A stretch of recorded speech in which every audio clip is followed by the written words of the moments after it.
really want me on the team? What's your approach to recruiting? You want first place, come play with me. You want second place, go somewhere else. Like I would watch Magic play. I'd watch Michael play. And I would see them do these unbelievable things, and I'd say, you know, can I get to that level? I don't know, but let's find out.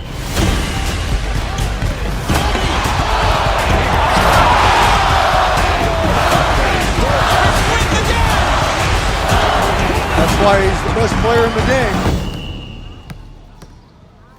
Everything was done to try to learn how to become a better basketball player. Everything. And so when you have that point of view, then literally the world becomes your library to help you to become better at your craft. So because you know what you want, the world's giving you exactly the information you need to become better at it. Because you know what you're looking for. So many guys tell stories about your work ethic. Yeah. What was really your work ethic like, and for how long did you stay disciplined? Well, I mean, every day. I mean, since 20 years. It was an everyday process, and trying to figure out strengths and weaknesses. For example, jumping ability. Now, my vertical was a 40, it wasn't a 46 or a 45. My hands are big, but they're not massive. Right? So you got to figure out ways to strengthen them so your hands are strong enough to be able to palm a ball and do the things that you need to do. Quickness, I was quick, but not insanely quick. I was fast, but not ridiculously fast. Right? So I had to rely on skill a lot more. I had to rely on angles a lot more. I had to study the game a lot more. And but I enjoyed it though. So like from the time I can remember when I started watching the game, I studied the game, and it just never changed. It's a good separation for me, emotionally, to be able to put myself in a place where at practice or when I'm training or during games, I switch my mind to something else. I switch my mode into something else, right? For me, it's the equivalent of Maximus Decimus Meridius in Gladiator picking up the dirt, smelling the dirt. It's go time, right? So that was my mental switch. It was like an actor getting ready for a film. You got to put yourself in that cage. When you're in that cage, you are that character. And then when you leave there, it's something completely different. But when I'm in that cage, bro, don't touch me, don't talk to me. Just leave me alone. How did you get mentally and emotionally so strong where it doesn't bother you? Well, you got to look at the reality of the situation.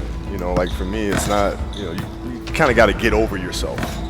It's not about you, man. Like, okay, you feel embarrassed. You're not that important. Like, get over yourself. That's where you go. Get over yourself, right? Like you're worried about how people may perceive you, and like you're walking around and it's embarrassing because you shot 5 air balls. Get over yourself, right? And then after that, it's okay, well, why did those air balls happen? Got it. High school, year before, we played 35 games, max, right? Week in between, spaced out, plenty of time to rest. In the NBA, it's back to back to back to back to back to back to back. I didn't have the legs. So you look at the shot, every shot was online.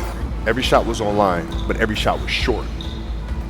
Right? I got to get stronger. I got to train differently. The weight training program that I'm doing, I got to tailor it for an 82-game season so that when the playoffs come around, my legs are stronger and that ball gets there. So I look at it with rationale and say, okay, well, the reason why I shot air balls is because my legs aren't there. I go, well, next year they'll be there. That was it. Done.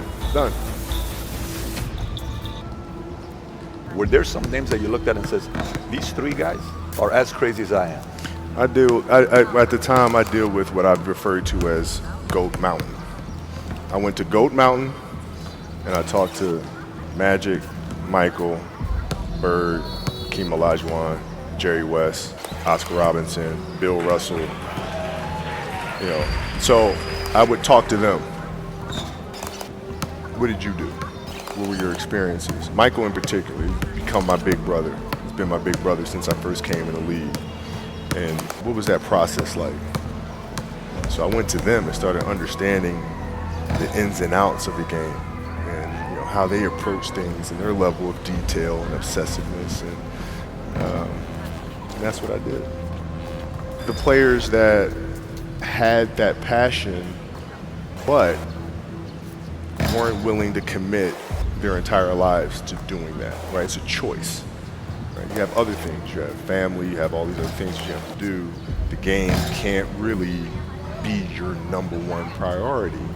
And so I was looking at that like, man, this is gonna be fun. If I'm buddies with you from high school, if I'm a cousin of yours, what happened to our relationship? How did that gravitate when you went into the league and you're determined to become the greatest, or you're determined to become one of the greatest? What happens to our relationship? Well, it suffers. It does suffer. Oh yeah. Okay. Yeah. And you understood that. You were okay with that. Well, yeah. And the people that love you, like friends and family, like they know that about you. Got it. So they let you be you. And when you reconvene, you know, you pick back up where you left off. Mm-hmm. But make no mistake about it, everything in between is lost, right? So those long-term relationships, the commitment of time of, taking like I see a lot of players take vacations with other players that are close friends. And they'll just take vacations just to take vacations, or just hang out just to hang out. Like I never did that. Why not though? Why didn't you do that? Well, because when I retire, I didn't want to have to say, I wish I would have done more. I don't want that. You know, I don't want that. You know, you got a lot of people paying their hard-earned money to come watch you perform. It's your job to be in shape. It's your job to be strong enough to perform at that level every single night. And as a competitor, I'm not ducking shit. Like, it's not, oh my God, my back hurts, I'm sore, we got to play Vince Carter and Toronto Raptors tonight. We actually had this happen. We had a game against Toronto in 2000, and Vince was tearing the league up. My back was jacked. But like the perception of that, like what? Kobe's missing the game against Toronto and Vince Carter because my back was really spasming.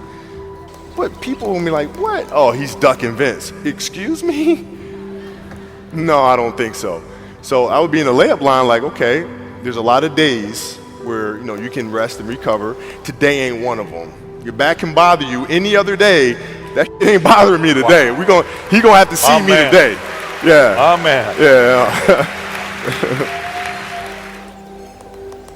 If you're looking at a big investments you got to make, what is the decision-making process there? Do you call? Is there first you do your own research? You take this much time. You call an advisor. Is there a system you follow? It's pretty simple for me. It's do you understand the business? Is it a business that you can help in some form or fashion?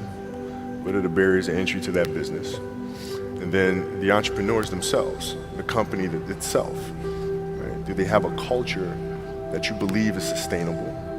Are these leaders people that you believe in? Are they people that are obsessives? And in turn, have they created a culture of obsessiveness? So I tend to look at those 4 factors, and that's it. That's big right there, by the way. I don't know if you guys caught that right there. That's pretty massive right there.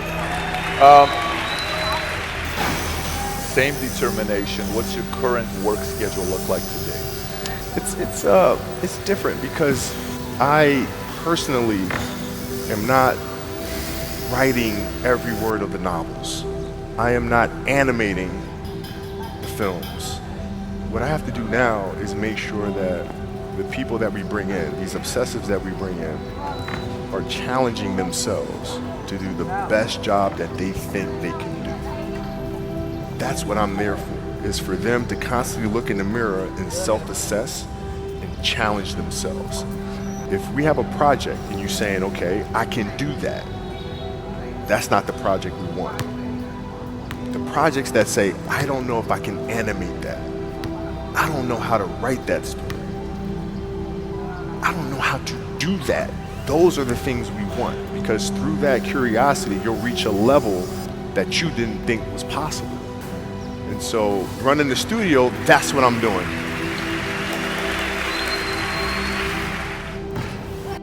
You're playing